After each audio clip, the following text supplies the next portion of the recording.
One minute you've got extra cash, the next minute your dog eats something questionable, or your fridge quits without warning. In real life, time freedom is not something you wait for, it is something you start building.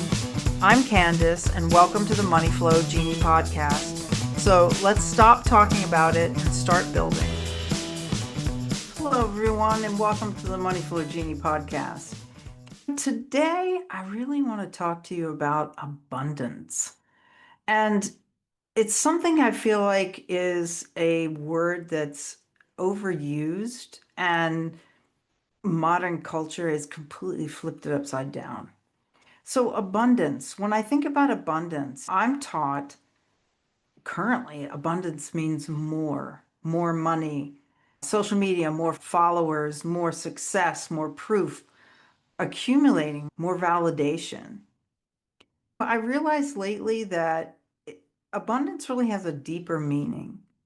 It's not an external force, it's not outside circumstances that create abundance.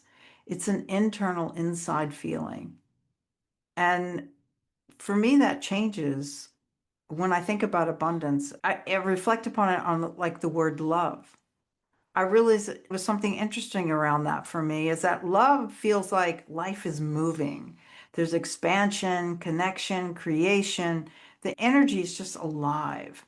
And then the same feeling happens if I'm feeling abundant. My life is feeling abundant. I can feel abundant if I'm at the car dealership and I'm buying that new truck. But let me tell you, when the bill comes the next month and you have to pay it, it doesn't feel so abundant then. And when I was thinking about that, it's not about accumulation. It's about movement. It's about energy.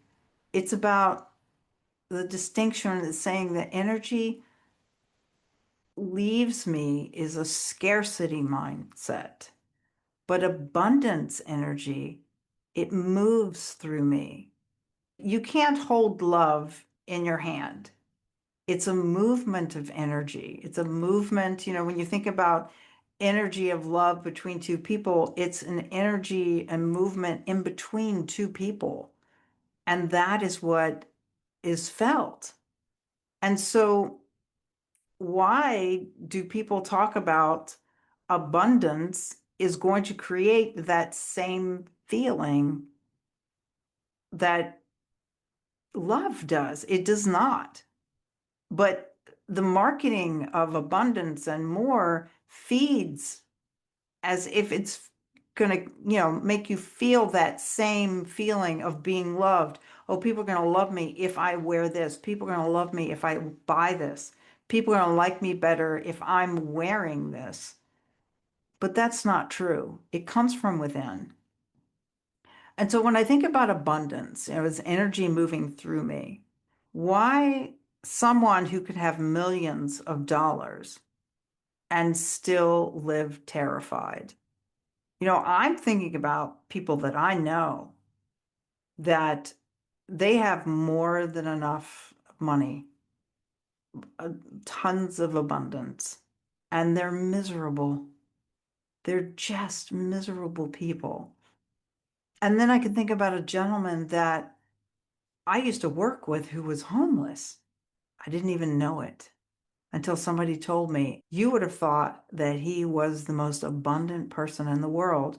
Well, from what I'm learning about abundance now, he was, because internally he was happy. And abundance is not inventory. It's a relationship, and it's a relationship, an internal relationship with ourselves. It's not excess. Enoughness without movement still flowing. Honestly, if I think many of us spend our years trying to use external things to make us feel better, to make us feel abundant. How much money would we all have right now if we didn't use some external thing to feel just okay inside? And yeah, I'm the first one to say, even though I bought that truck, I do like and feel good driving my truck.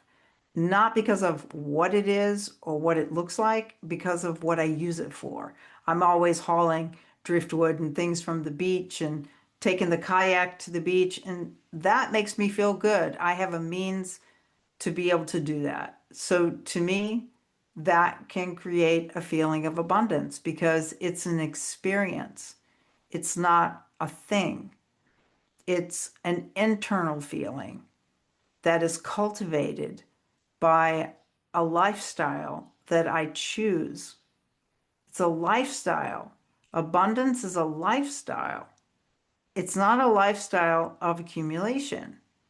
And money is simply used as a tool to provide that emotional oxygen. Does that make sense? It's not that money is bad. By no means. Money provides opportunity. Money matters. It pays the bills. It keeps a roof over my head. But the responsibilities of that are important. But money was never meant to carry the true purpose of your soul. You can see this pattern directly in my own life. My landscaping business fed my soul. When I'm restoring beauty, I just thrive.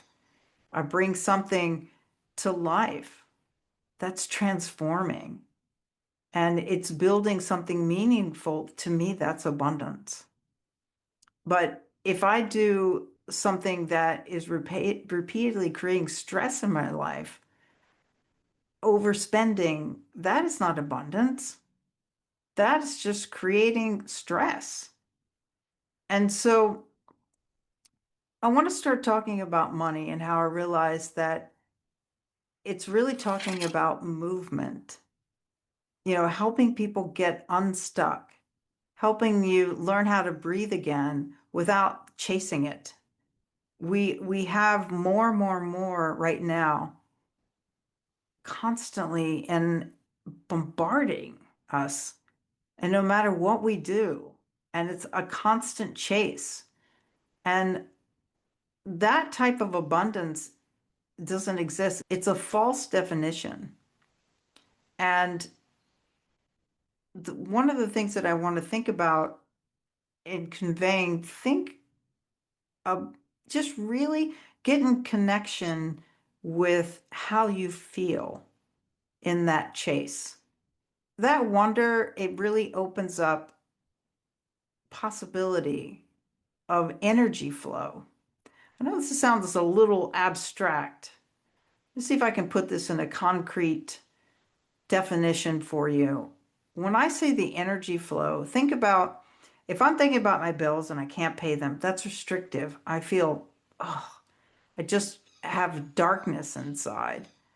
But if I wonder about ways that I could possibly create more income or wonder about ways of what it would feel like when those are paid, that creates a sense of openness inside. And therefore, I'm not gripping so tightly. I don't have to overplan. I don't have to over control. I can allow. I can basically what that will do is it allow opportunity within me to be open to hear different ideas. And when I feel that difference in my body, I act differently. I'm different in the world. I pay attention. I don't miss the beautiful bird sounds. When I'm walking on a dog walk, I can hear all sorts of different songbirds, but if I'm really gripping and trying to control what's going on in my life and confusing what it is that I am trying to do in that moment, which is just be. It's not taking a breath and having everything go away. That's not going to happen. But just recognizing that there is a time and a place for everything. And I think sometimes we are taught, particularly as working class people, that we are trained to believe that when we work so hard, that exhaustion is proof of worth. And no, It's just exhaustion from overworking. And that is not abundance. And that is just simply overconsumption of somebody else's idea of how our life should be, that constant chase. We need to have room to laugh, room to breathe, room to wonder, and then opportunity will open in our lives because we have room to look. We're not staring down at the pavement. You ever see people walking and they're so busy staring down that they're not looking up and seeing where they are? And sometimes I've seen people walk past a doorway where they're supposed to go or a street, and they turn around and have to go back because they're so busy in their minds with something. So allow yourself that time. And it's a little tiny bit of practice, but it doesn't take much at all. Just to notice when you're doing anything, where am I thinking right now? Am I in my project that I'm working on? Or is my mind drifting to other things with fret and worry? And if I stop that obsessive thinking about the next thing, I'm in the moment, and being in the moment allows me to be more perceptive to options that I have. And that has really opened up my world. It's not sitting for an hour and meditating, because for me, that gives me stress. Because it's like, that's an hour of my time I could be doing something. But in reality, the theory of it's true. It doesn't always have to be just sitting and doing nothing and clearing our thoughts. It's making those little tiny moments of space in between activities that provide the openness for us to see other opportunities.